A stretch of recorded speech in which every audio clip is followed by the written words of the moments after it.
Yeah, exactly. Okay. All right. I got it. Hey, everybody. Good, good. I think for most of you, it's evening. For me, it's kind of early morning. So I've got my coffee.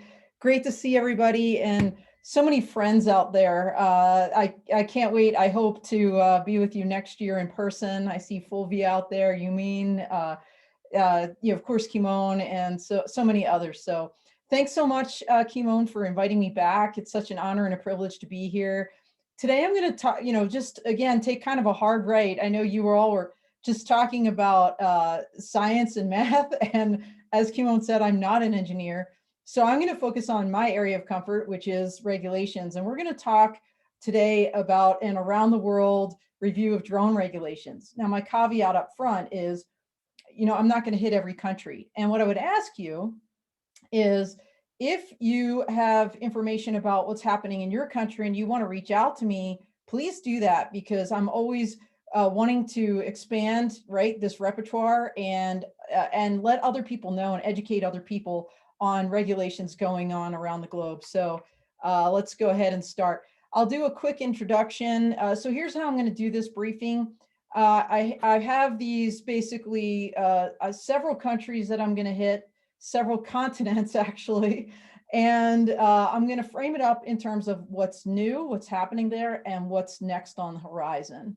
And then at the end, I'm going to give you a bunch of resources. I think you'll find the slides to be very helpful. I believe Kimon distributed them to everybody. So I think that'll be a great thing to go back and refer to as well. And then I'll have some information at the end about how to connect with me, because I'd ask that you follow me on social media, LinkedIn in particular. We'll talk about that more. Kimon already, hold on, having a little mouse difficulty here. Kimon already, here we go. Okay. Too many fingers pushing out at the same time.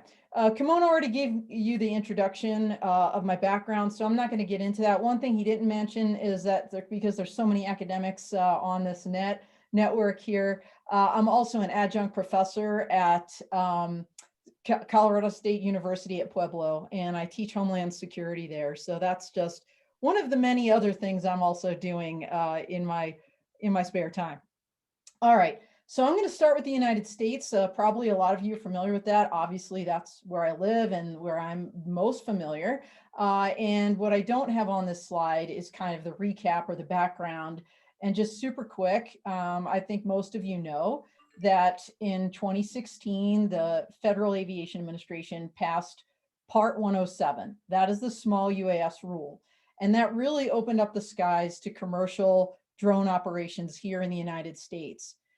There were so many operational constraints in that rule, however, and rightfully so, right? Because see and avoid and safety in the skies is the FAA's priority. And so things like you have to fly within visual line of sight. You can't go above 400 feet above ground level. All the things you can't do night operations. You can't fly over people. All of these things were in the original Part 107 rule. They are still there, but there's been a lot of developments in the last 6 months, 7 months, really maybe a year, but really focused in the last 6 months. So the first thing that I want to talk about is remote identification. The remote identification rule, actually a notice of public rulemaking, which was open for public review and comment, came about a year plus ago. And after receiving 53,000 comments, the FAA finalized that rule and published the initial version of it in December of 2020. The final version officially was published in our Federal Register. That makes it, no kidding, official. And that was on January 15th of 2021. The interesting thing about the remote ID rule, it changed significantly from the original notice of public rulemaking to the final rule. It took out network ID. And I know for a lot of people globally, especially in the United States, that was very shocking. So there is just a broadcast requirement. And the requirement is that the drone broadcast what they call message elements. Now, depending on how this works, there's 3 different ways to comply. One is standard remote ID, which means it will be baked into the drone. So all of you engineers, you're going to be creating this. The technology is not quite there yet. So there you go, job security. The second way is a broadcast module that will be essentially attached to the drone. As you can imagine, people are concerned about the weight that that's going to add to it. The third way, actually, it's not really a way to comply. If you cannot or will not comply, then you're relegated to flying in what they're calling a federally recognized identification area, or FRIA. So a lot of your hobbyist modelers are probably going to use that. And my guess is the standard remote ID is probably going to be most of your commercial flyers. Okay. The message elements are things like, the velocity, the location of the aircraft. It also includes the location of the operator, which has a lot of operators, frankly, upset. So again, we'll see how this goes. It will become effective for operators in September of 2023. So everybody is grandfathered in right now. They're flying their drones per usual. For manufacturers, it's going to be 2 years. So September of 2022. Wait a minute. Let me think about this. I think they moved the deadline up, and I think it is in September of 2022. But the other thing I'll say is definitely, go to the primary sources, look at the FAA website. If you're manufacturing these modules or drones that have this in there, it's all out there. The FAA also published Advisory Circular 107-2A that has a lot of information in it. So this chart, I have to give props to the drone analyst. I did not create it, but it has a great summary of what the rules are and the different the different ways to comply and the rules that apply. Operations over people rule also came out at the exact same time as the remote ID rule, so the final rule. And ops over people has 4 categories. So I'm going to go to the next slide and talk about that. I'm not going to read this to you, but bottom line is there are 4 categories to fly over people. And the lowest category, category 1, is for the super small drones. And there's a lot you can do, and frankly, you can do it right now. The higher categories are kind of almost like the Jaris Sora, tied to the risk that it will pose, primarily to the ground. And so the heavier the drone, the bigger the risk, things like that, the more mitigation measures needed. Here's the key. Categories 2 and 3, and I'll go to the next slide. And again, you guys have these, so I'm not going to read them to you. Category 3 and 2 are both tied to remote ID. So what does that mean? Nobody's flying over people in these categories yet because remote ID has not been implemented. So even though the rule is out there, there's still work to be done. Okay. And then category 4 is almost like regular, manned aircraft. It's a part 24 under our Code of Federal Regulations. You need that airworthiness certificate. So people are actually flying under category 4 right now. But again, it's complex. Here's the other thing. Actually, they might not be flying right now because the key for the larger drones is that you have to have a means of compliance and a declaration of compliance, a MOC and a DOC. And the FAA did publish their own means of compliance for this rule in Advisory Circular 107-2A, and they're working with ASTM for additional means of compliance. So again, more to follow there. And the remote ID means of compliance are still pending as well, internationally and nationally. All right.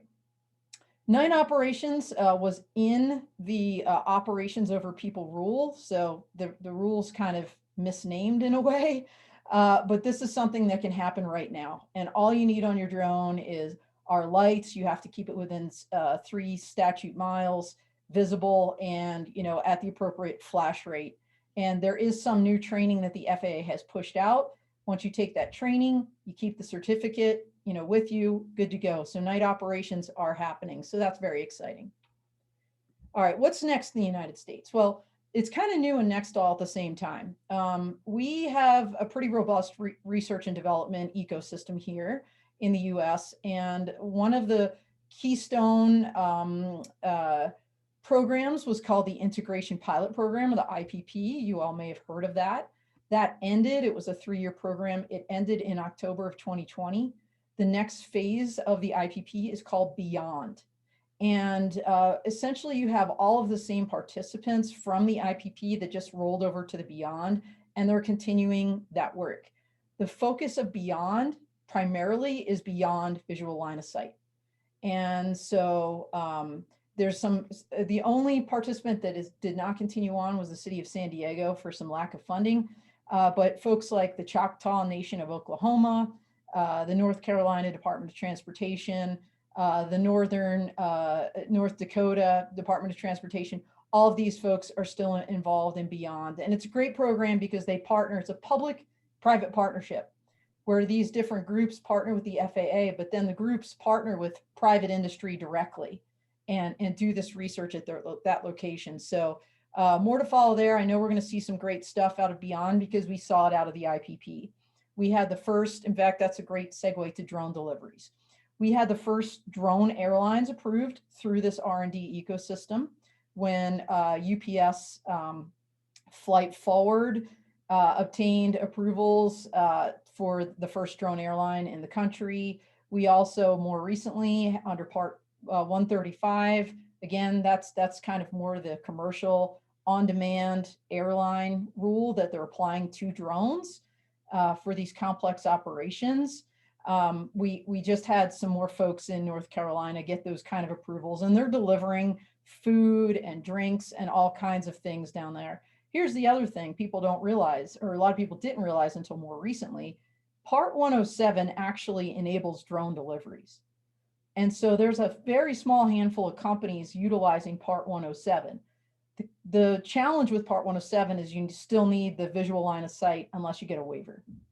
And so, there's a company, for example, down in New Orleans that's delivering beignets, if you know what those are. They're fancy donuts. They're delivering those from Café Du Monde, a very famous restaurant in New Orleans, using Part 107 for drone delivery. So pretty exciting, and if COVID did one thing, what it did was it really highlighted that drones can be used for good because they are the ultimate social distancer. And so what you've seen is this kind of explosion of drone deliveries, not just in the United States, but globally. And we're going to talk about that as we kind of go through the other countries. As I mentioned, Beyond Visual Line of Sight is something that the Beyond program is focused on, but very exciting news just announced last week by the FAA is that they have formed an advisory rulemaking committee, an ARC, that is a public-private partnership. A lot of folks from industry and other organizations that are now going to be getting together and producing a report that will be due in December of 21, making recommendations on what should the Beyond Visual Line of Sight rule look like. Because right now it's just by exception. So very exciting news indeed. So that's it on the United States front. I mean, again, I'm doing high level kind of overview here. There's a lot more to talk about, but I want to save questions at the end, and we've got a lot of countries and continents to roll through. Let's talk about Europe. I know a lot of you are from Europe that are here, and so I'm probably not telling you anything new, but for those that aren't super familiar, I wanted to give a quick recap that the European Aviation Safety Agency, or EASA, put out their basic regulation in 2018, and that basically is that high-level overarching policy that kind of divvies up how the responsibilities of the EU and all the member states. And as you can imagine, the EU is doing kind of that high-level policy, and the member states are actually doing the approvals, including pilot certification approvals, et cetera. So that's kind of how it's divided up in Europe, where you have the EASA as that overarching body, and then the member states have very robust, I'll call it, involvement in what is happening in the skies over their land. This basic regulation is divided in, was actually implemented by two additional regulations that you see here. The first one is depicted kind of in the graphic there, where it talks about the three categories of drones. And it's based on the JARIS SORA, essentially, where you have your open, specific, and certified categories. I'm not going to read these to you, but the open is very basic. There's no pre-approvals needed. So, people are pretty much, free to do a lot of things there. Specific is more akin to our Part 107 in the United States. And so again, it's going to be based on risk and beyond visual line of sight operations, things like transporting or drone deliveries are going to fall under the specific category, which is more like Part 107 and some of the waivers that we're getting. The certified category is for more complex operations, and I know that is still a work in progress. And you're going to see this theme throughout other countries because, frankly, the United States is a little bit of an outlier. Almost every other country and continent we're talking about today uses the JARA SORA, has these kinds of categories. And so you will see this theme throughout as we talk. And that's the beauty of thinking globally, is to kind of connect those dots and see how we're actually all more alike than we realize.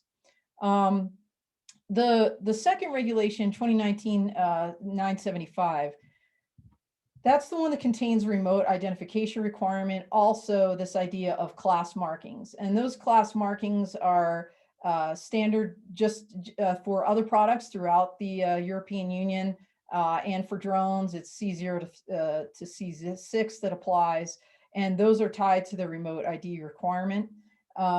I have a lot of notes on this, but you all are probably more experts than I am in this. And here's the other thing I would say. I have a ton of articles I've written about this, and my website will be at the end, but I'd encourage you to go back. If you're not familiar with a lot of these things, obviously go directly to the IASA website and read the primary sources yourself.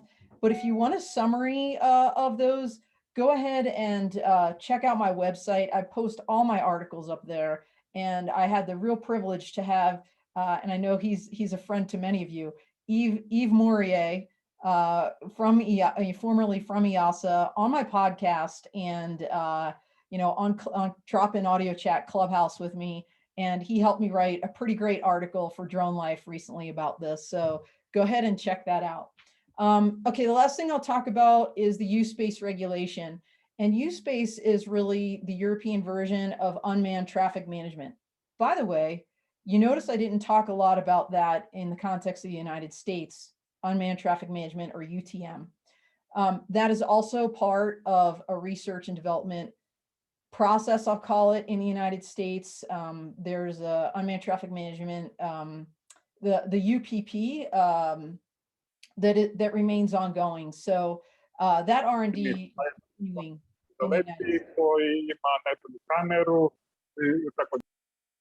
I'm sorry? Okay, I didn't know if there was a question. But the U-Space regulation in Europe came about in March of 2020, and it will become effective in 2023. And it's very exciting because it really lays out what unmanned traffic management should look like. But even more exciting is the R&D that is happening in conjunction with this, with the CESAR project. So give me a second. I'm looking at my notes because being former military, I'm very sensitive to acronyms.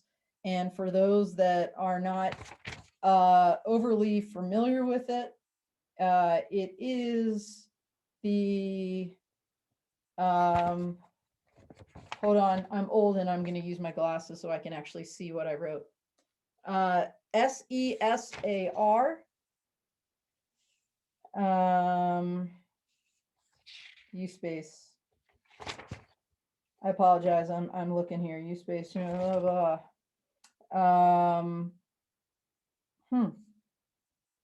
Oh, here it is. I'm sorry. It's the Single European Sky ATM Research Project, and they're doing a thing called the Joint Undertaking. They've done demonstrations previously called the Gulf of Finland, or GOF project, and they're on now Project 2.0, the GOF 2.0. And so expect to see some flight. In fact, I'm moving ahead, so I'm going to press on here.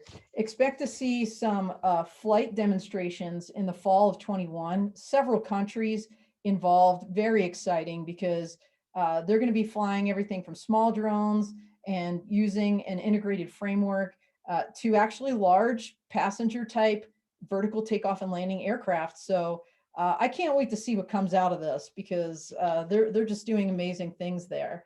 Another thing that came out of Europe, and it was a combination of the Global UTM Association and GSMA. They collaborated with a gentleman. If you haven't heard of him, you need to follow him, Thomas Neubauer.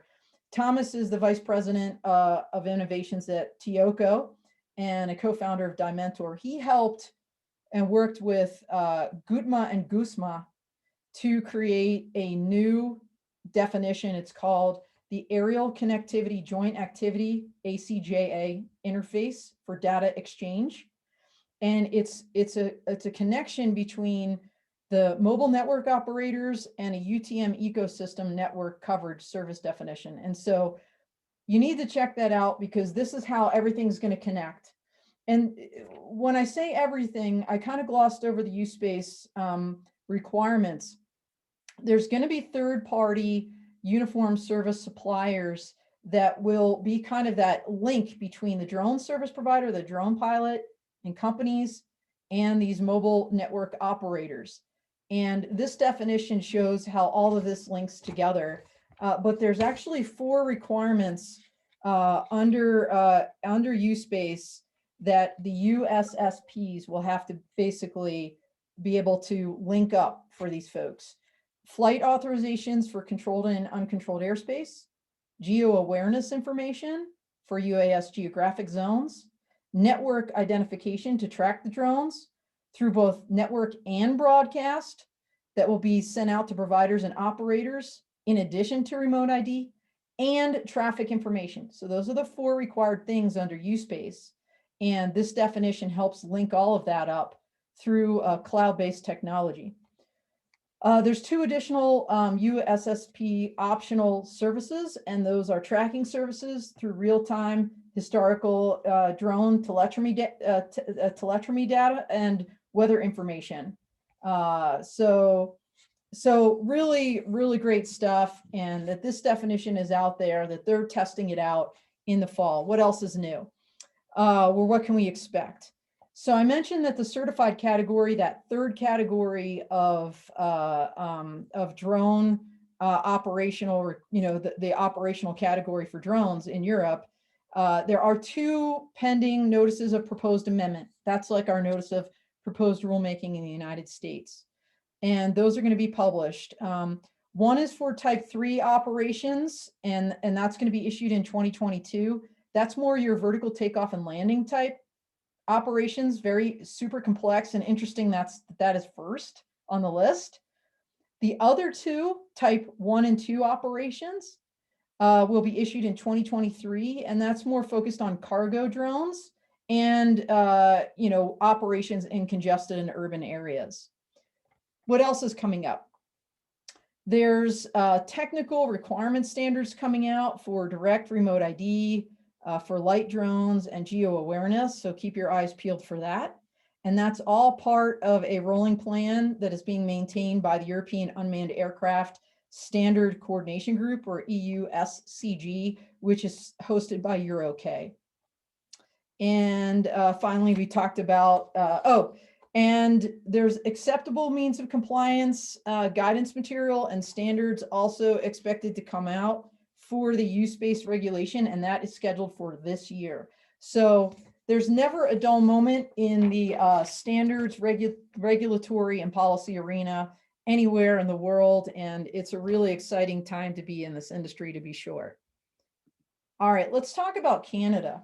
So Canada has a regulation called the Canadian Air Regulations. Part 9 is dedicated specifically to drones. And that Part 9 came about in, I'm going to say 2018. Sorry, I skipped pages here. Yeah, July of 2018 is when that came about, even though the actual aviation regulations were formally finalized in 1996. And of course, my dog just busts in because it's Zooming. What can't go wrong? Okay. So the interesting thing about the Part 9 for Canada is kind of like what you heard with Europe. They have actually right now 2 classes of certification. One is basic, and that allows operators to fly drones in Class G airspace as long as they remain basically about 330 meters or 100 feet away from bystanders. So that's more like your basic category, I believe, in Europe. And then you have your advanced category, and those are the only 2 categories they have right now. That allows for flights within controlled airspace, as well as reducing the distance from bystanders, etc. So you can fly over people, you need a safety declaration and all of these other things. So those are 2, but big news, and that's kind of the next slide. I'm jumping ahead a little bit. They're going to have an advanced category coming out probably early next year. And that's going to be more akin to the certified category in Europe. So you see how all of these things are kind of tracking. But with regards, and Canada uses the JARA SORA as well for the air and ground risk analysis and getting these kind of advanced approvals. For operations over people, their regulation allows that, as long as, again, some words you're going to hear, the RPAS, remotely piloted aircraft system, safety assurance manufacturer's declaration has to be approved. And that is very much like the US means of compliance and declaration of compliance. So you see all these kind of connections. Night operations are also permitted in Canada under Part 9, and you don't need a special waiver, unlike the United States. You just have, like the United States, the requirement for lights and visual observers and being able to see that drone at night for safety reasons. Traffic management, kind of like the rest of us, Canada is also in that research phase.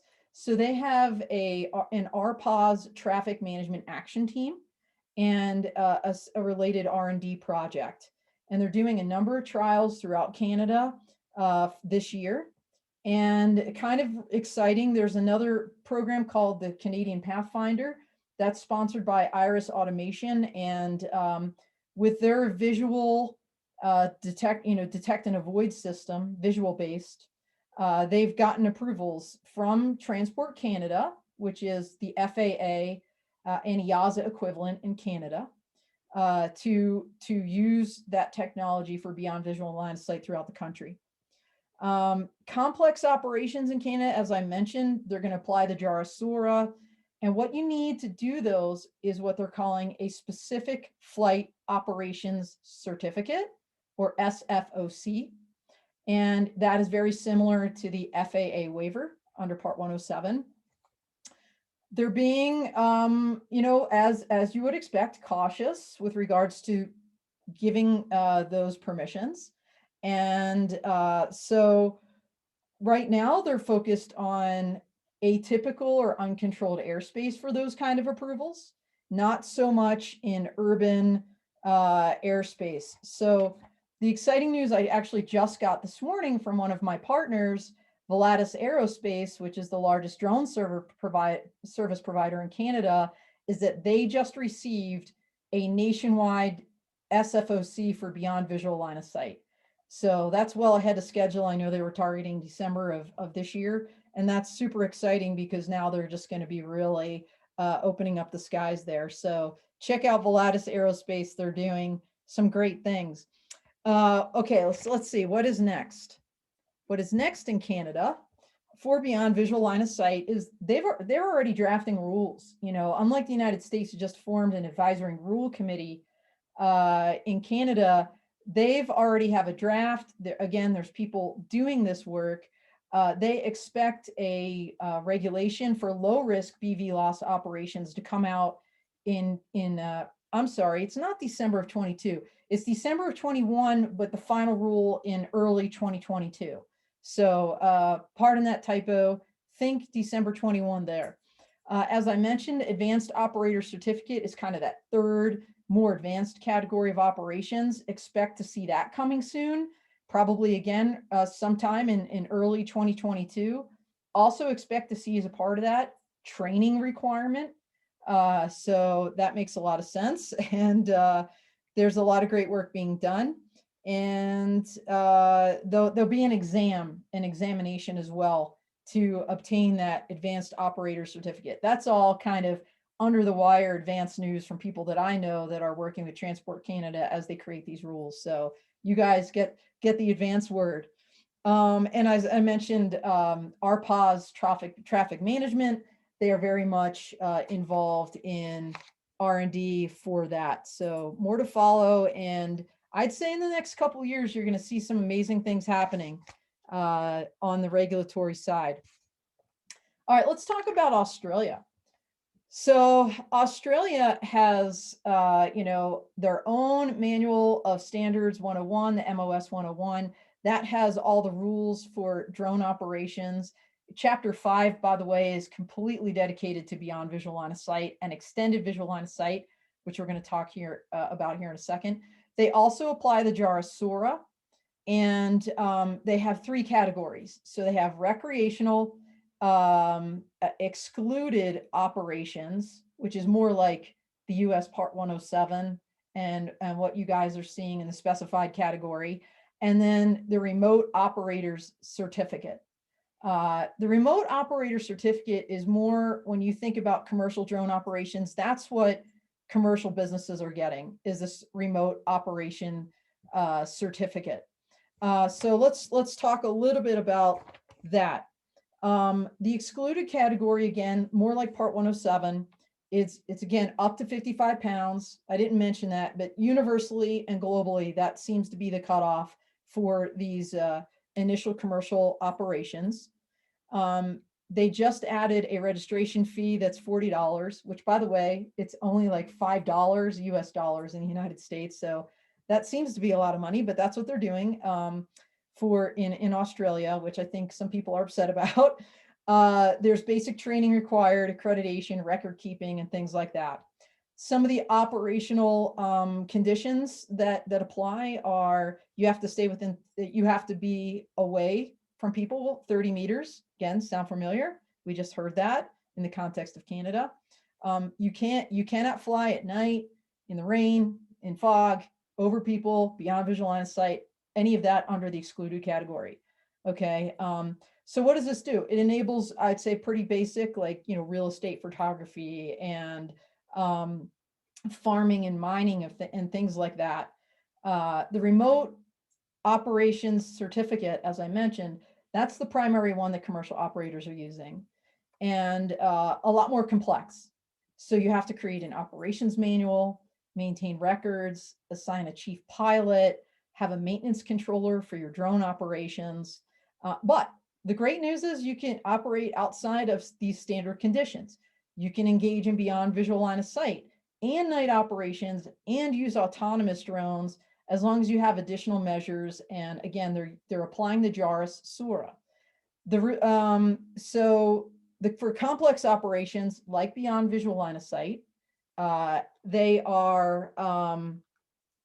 created 5 standard scenarios under the SORA. So what does that do? It kind of jumpstarts you. It gives you almost a template of, if you fit this box, you're going to get that approval. So you just have to show that you fit it, which is great. So you don't have to reinvent the wheel every time. For beyond visual line of sight, it's kind of interesting. They really break it out into 3 different ways you can fly. I'll call it beyond visual line of sight, although extended visual line of sight is literally under the definition of beyond visual line of sight. So that's a little confusing. I had to read it 50 times to understand it and have people explain it to me. But 3 ways that you can do that. The first is extended visual line of sight using a visual observer. So that's almost just like a normal Part 107. The second is you use the Civil Aviation Authority's 5 standard scenarios that we just talked about to get those approvals. And the last way is to use the full up SORA process if you don't fall within those 5 scenarios. I have a great colleague and friend, former Woman to Watch in UAS award recipient as well, Jackie Jumovic.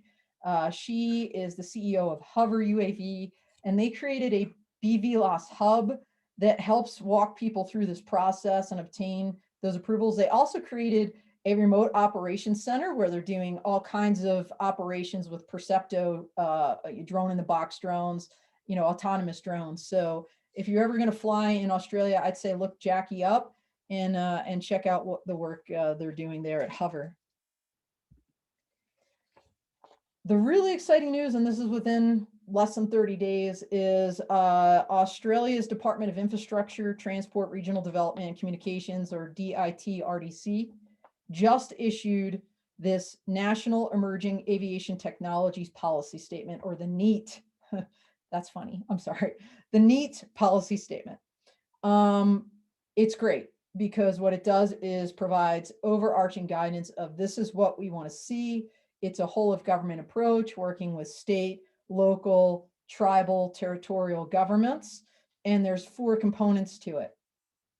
Number 1, they're going to create a drone rule management system to manage and coordinate all the operating rules for drones from different agencies. So you don't have conflicts. What a concept. Wish we had something like that in the United States. That's just a whole nother aviation rights and property issues that are happening here. It's just a whole different issue we can talk about for hours, and I'm happy to take questions on that. The second thing is a coordinated enforcement scheme. So to be consistent for minor breaches of rules and regulations. The third is more counter UAS. It's a national drone detection network, NDDN, and it's going to be a modular and scalable system. They're already deploying it to certain airports in Australia. And last but not least, an infrastructure planning framework. And I love this. They're actually taking into account eVTOL aircraft in this infrastructure plan. Wow, what a concept. As well as drone takeoff, delivery, and landing sites. And incredibly, they're thinking about things like privacy, like environmental issues. And so I love that they've incorporated, I mean, it's a very large bite out of the elephant, but to lay it out there and say, we care about privacy and we care about the environment, and we're going to think about that as we move forward is, I think, a beautiful thing. And you don't see that universally across the globe. So good on you, Australia. Timelines for these various NEAT initiatives, different gateways, and go to the policy directly. It's really there's some due outs this year in 2021 and some all the way through 2024. The last thing I'll say about Australia is remote identification is something that one of their key leaders did talk about last week at the AUVSI FAA symposium, that's something that is on their minds and on the docket. So kind of vague, but more to follow. If you notice, I didn't mention RID in Canada, not a lot of movement there. So at least that I'm aware of, and I've talked to a lot of people, so kind of interesting that they're doing BVLOS and kind of divorced from remote ID, whereas the US and Europe have kind of, and now Australia have kind of almost tied that to unmanned traffic management in some respects. And speaking of unmanned traffic management, it will be, again, part of that NEAT policy and part of what people are looking to advance going forward. All right, let's talk about Latin America. And when I talk about Latin America, I say overview here because this is really super high level. I mean, when we talk about Latin America, we're talking about many, many, many countries. And so Mexico, Guatemala, Honduras, right? And then all the way down, Dominican Republic, Puerto Rico, in the Caribbean, and then in South America, Colombia, Brazil, right? The list goes on. So here's the thing. Unlike Europe, unlike Canada and the US, and even Australia, even though Australia is kind of bifurcated in the overarching regulatory bodies they have for drones, in Latin America, there is no one kind of overarching body or policy that exists right now. So that's kind of interesting and makes it also challenging if you want to operate your drone in Latin America. Each country has its own regulations. There are common threads, these threads that you've seen now and heard about throughout these other countries. flight categories according to the characteristics of the aircraft and the equipment, and weight, different types of operations, different certification requirements, remote pilot exams, registration of aircraft, maximum height rules, and again, up no more than 400 feet above ground level for kind of commercial operations. So again, that's an oversimplification. You have to literally go to the Civil Aviation Authority of every one of these countries to figure out what rules apply. But I want to talk a little bit about Colombia because I did a bit of a deep dive with Daniel Conde. Daniel is the founder of the Association of Professional Drone Pilots, or Asociación de Pilotos. And he's based right now in the UK, but he's originally from Colombia. And I did a Drone Life article on him. And by the way, I have Drone Life articles on all of these countries on my website. But Colombia passed their first drone regulation in 2015, and then they updated it in 2018. And similar to the JARA SORA application and categories, they have three. The first is open, and that's more like recreational use. You fly in the countryside away from people, etc. You don't need any special certification. Again, very similar to Europe. The second is the regulated category, and that's very similar to Part 107 in the US and the specific category in Europe and elsewhere. And that's where you're going to find most of the commercial drones. Okay, again, up to 55 pounds in this group. In Colombia, regulated category requires drone registration, pilot certification, and according to Daniel, it's a pretty rigorous course. It's like 80 to 100 hours of a course, and you also have to obtain insurance. These drones can fly in cities, not over large crowds of people, or carry packages or do deliveries. And if you do night operations, you also need special approvals. Beyond visual line of sight, like so many places, requires an additional risk assessment. The third category, again, sounding familiar, certified. And this also remains a work in progress, like in so many other places of the world. It will include larger drones and package deliveries. And so what you're seeing primarily in Colombia is use of drones for architecture and mapping and surveying, archaeology, civil engineering, filming, things of this nature. So what's next? Will there be a holistic policy? Unclear. Daniel is working on that, but he says it's very challenging because every country is so independent and has such unique needs. But that's what the IDC, what the APD is working on. And if you haven't heard of it, the APD puts on every year an Ibero-American Drone Conference. So you might want to check that out. It's definitely going to be in the fall. It's on their website. So check that out. And hopefully I'll get an opportunity to speak there again. I got to speak last year on vertiport infrastructure and related regulations. Unmanned, urban air mobility, UAM. I haven't really talked about this. I mean, Europe is doing amazing things. We're not doing so much on this in the United States right now. Again, that I'm right for questions, happy to take them. But in Colombia, Felipe Varon from Varon Vehicles, he's also from Colombia. He graduated from MIT. He attended Harvard University. He has partnered up with companies like Jaunt and ANRA and True Weather and so many others. And he is working with the Colombian Aviation Authority on vertiports, on things like unmanned traffic management to make UAM a reality in Colombia. And honestly, I would not be surprised if Colombia might be one of the first ones out of the box actually doing this. So keep your eyes peeled. Check out what Felipe is doing. It's amazing stuff. And again, I just did write an article, an interview with him, and he was on my podcast. Let's talk about Africa. You've probably seen, I'm going to start with the last bullet first, honestly, because probably what you've seen about Africa is a lot of visibility about the zip line drone deliveries of, medical supplies in Africa. That is amazing. But what's interesting, most people don't realize about that is that Zipline had to actually work directly with the governments of the two countries that they're operating in. I believe it's Ghana. Give me a second. Here we go. Yeah, Ghana and Rwanda, because they didn't have drone regulations. And so, what seems to be, from the public eye, very simple is not. They had to work directly with the governments, and because a lot of this is beyond visual line of sight, they're working directly with air traffic control.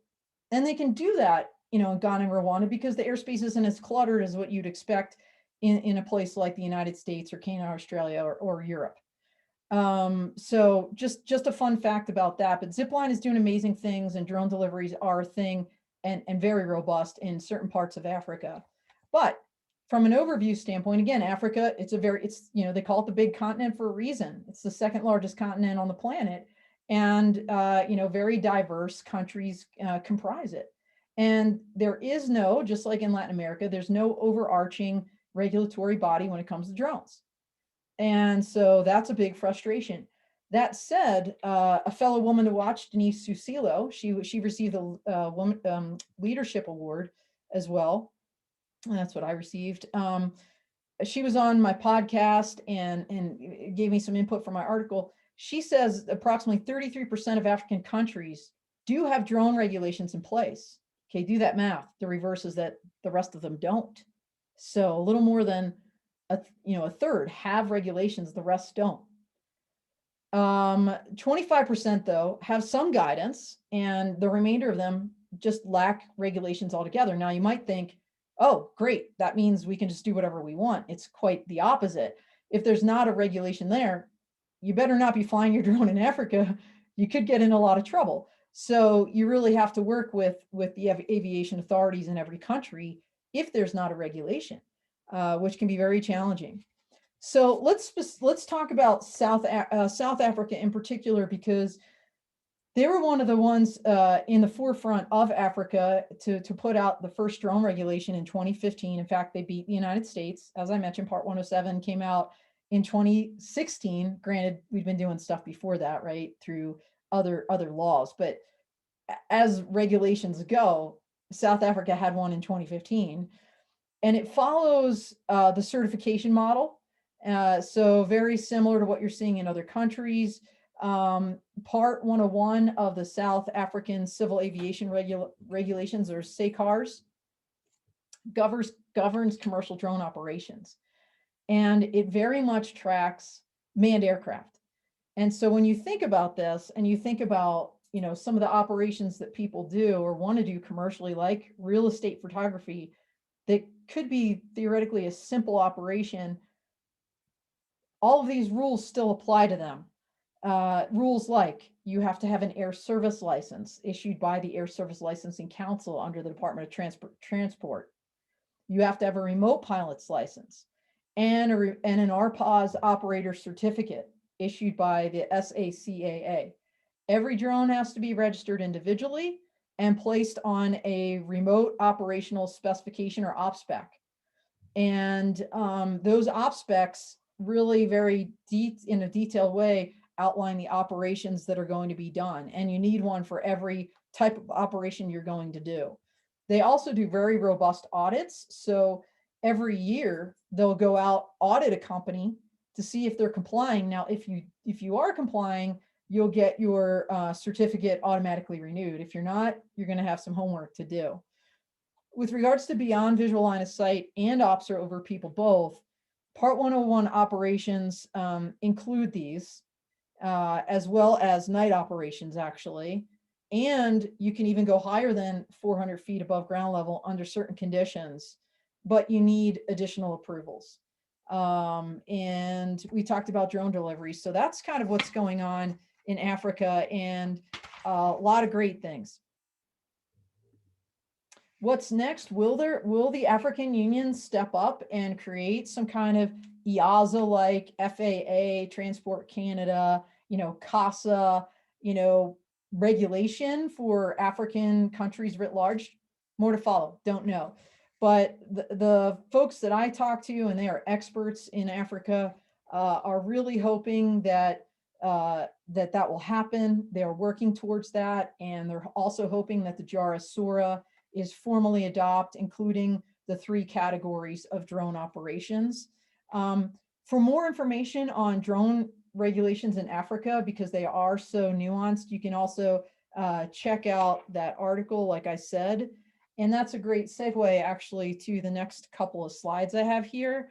So what I've done for you is I've broken out resources by country.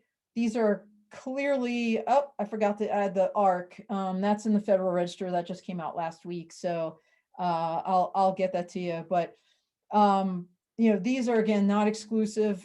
Frankly, go to the FAA's website. You can find almost anything you're looking for on there. It's a pretty amazing website. Europe, here's some great resources that you can check out, including, of course, the ICUAS website, the CESAR U-Space regulation website that you can learn more about the trials that are happening in the fall. Canada, Transport Canada, and a couple others that were recommended by Volatus. Australia, you have your Australian, like I said, the CASA, that's their website, and there's the policy statement I mentioned, and Hover UAV. In Latin America, here is the Colombian Civil Aviation Authority, but you'd have to go to every single country's, as I mentioned, aviation authority to get the rules. Check out the APD.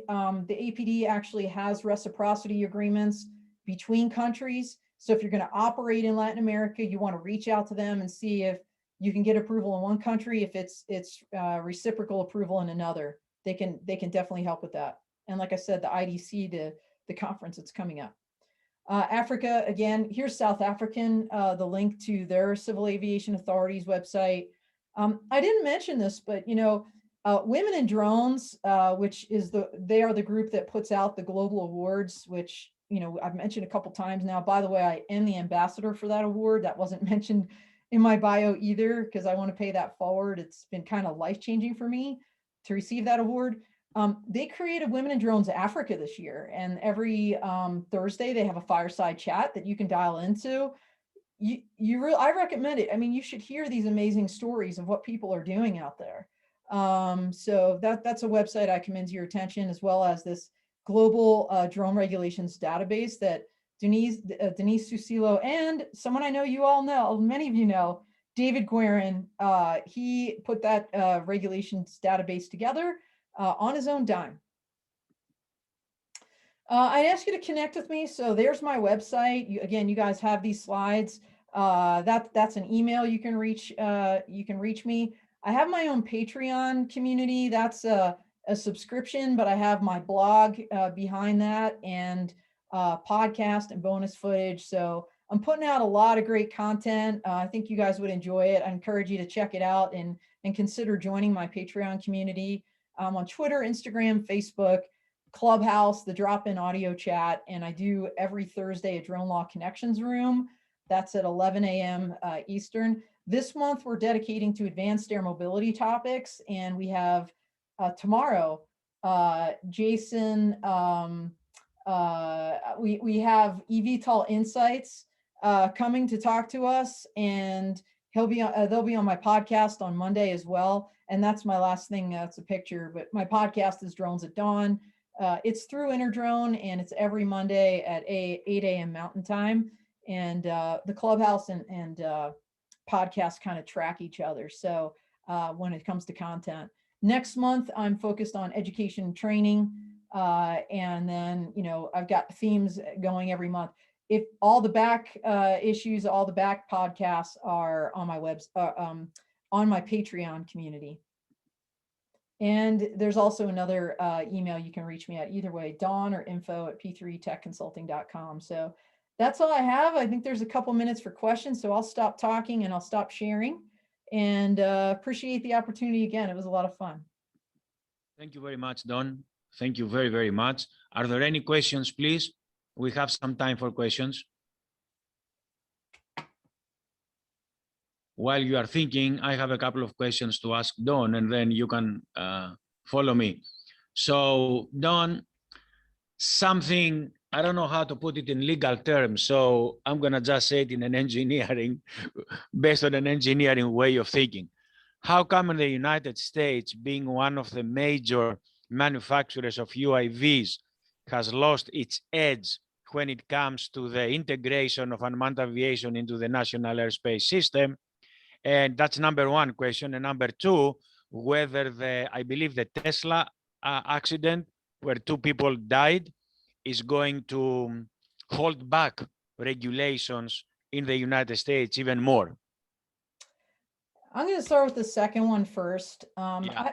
I don't think the Tesla ground vehicle accidents are going to impact autonomous drones. But like I said earlier, we're still very much in the R&D phase for those. And so as they're building out the safety data and the use cases for autonomous systems, it's definitely, as the FAA says, it's a crawl, walk, run approach. And, you've seen some recent approvals in the last year, especially during COVID. For example, Skydio just got I think within the last 6 months, roughly, obtained the first statewide BVLOS approval to use autonomous drones for bridge inspections in North Carolina as part of the Beyond program. So you're going to see more and more of that, but again, it's going to be at least initially within this R&D ecosystem bubble, and then eventually when there's this comfort of, okay, the safety case is there, we can do this, then you're going to see it open up more. So I have not heard that any of the Tesla or ground accidents are directly impacting people's thinking on drones, although of course, in the back of people's minds, this idea of artificial intelligence, autonomy, how is this going to work and what are the risks? That's always something that people are thinking about. I just haven't heard those dots connected between ground vehicles like Tesla and air vehicles, probably again, because all of those operations right now are very confined, whereas Teslas are driving on our national roads every single day. So I think that's the big difference. Your first question about kind of, have we lost the edge? We have so many different companies manufacturing drones in the United States. I would actually say, I don't know that we have, a ton of companies manufacturing drones in the United States. I think you've seen a little bit of a renaissance of that lately, and in part because of some, legislation relating to foreign drones and some federal money going into developing American-made drones. And so, you're seeing that more and more. I think Skydio is a perfect example of a beneficiary of that that flow down, and they're doing amazing things. But with regards to kind of the edge on integration, if I was to stratify, just again, this is just my personal opinion. Yes, of course. I feel like Europe is really way ahead. When I see what is happening with the trials, the golf, the original golf trials, and then golf 2.0 that's targeted for this, this fall, I think, wow. So definitely, I feel like Europe, if I was going to stratify, I'd say they're number one. I think probably honestly, I don't know a lot about Asia because frankly, there's not a ton of transparency as to what is happening there. So, you see articles here and there of kind of what's happening. So I can't really comment on that. Just from what I know, I'd say the US is probably a close second to Europe. Australia is doing amazing things, but their regulatory system is again, that's just percolating. I mean, they just instituted a registration requirement. And so I'd say maybe number 3 is Canada. Again, this is just kind of from my lens and my perspective of what I know. If people out there have additional information or want to tell me about what they're doing, in their country, on their continent, I'd love to hear from you. But that's just kind of the studies that I've participated in that I see. And I mean, heck, I think you just probably all saw that ICUAS just put out a survey on urban air mobility. And over 70% of Europeans said they would embrace it with open arms. that's phenomenal. I mean, nothing like that is happening in the United States. And so again, that's why I feel like Europe is ahead of us when it comes to integration and this public perception piece of it, which is so huge. Yeah, Europe's all over it. Thank you. Thank you very much. Any other question? Fulvia speaking. Yes, Fulvia. I really, I don't want to make a question, but just to say to Don that your presentation was very exhaustive and very interesting, because it's a unique case where we can have a look of different regulations. In Italy, someone is moving, and we have lawyers that are interested now in drones regulations, and we will have a meeting next week with this group of persons. And if you are interested, I can send you an email with other information about this, because I think that definitely is the first time that in Italy we have some exchange of idea with lawyers for drones. I would, Fulvia, first of all, it's wonderful to see you again. It's just been too long. And thank you for the kind comments. And I would absolutely love to get that email and learn a lot more about what you're doing in Italy. Like I said, I mean, I can talk about Europe, but the member states, as you mentioned, Italy as one, very nuanced, very specific in what is happening in each individual country. Same with a lot of these other continents. So this is very high level, and I have to give credit where credit is due, honestly. On my podcast last month, Drones at Dawn, I dedicated it to global drone regulations, and I had amazing people like Yves Morier on there, and Jackie Jumovic, and Glenn Lynch from Volatus Aerospace, that came on and talked about what was happening in their country or their area. Kim James from South Africa, so again, if you want to hear, I'll use the US saying, directly from the horse's mouth, go check out my podcast, because you'll hear directly from the people that are living and working there, their perspective on those regulations. And I've basically summarized those. So thank you so much. Thank you, Don. Any other question? Well, thank you very much. Let's thank Dawn for everything she has done for us. Thank you very much. And I believe this concludes today's